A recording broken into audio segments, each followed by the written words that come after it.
sam som thum lekyat gem thuak tu thum na davila topa o he in hon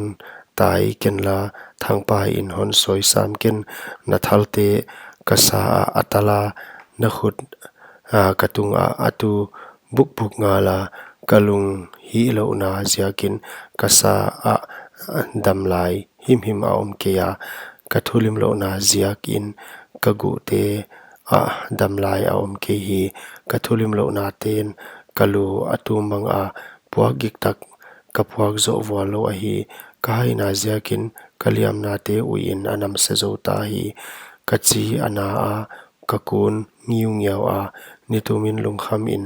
kamau den hi kakong alum hut kasa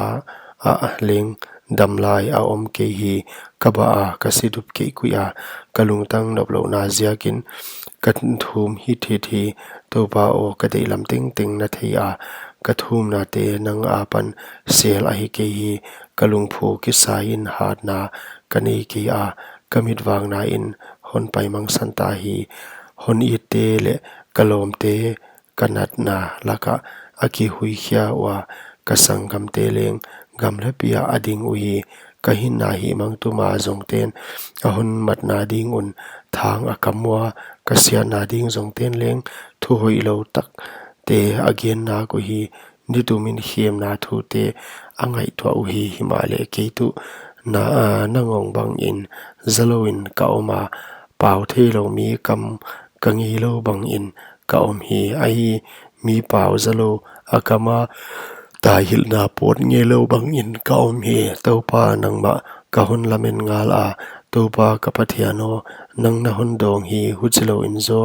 hun ot san ding ka hi ateu takin katunga aki hi lian khading u kachi hi kapuk dek ngala lung kalung ngai na leng kama omgi ge hi kathulim lo na kapulak dinga ka khil na ziakin lungain ka om ding hi himalaya hundo te ahalwa aha tu hi diklo pi hon hote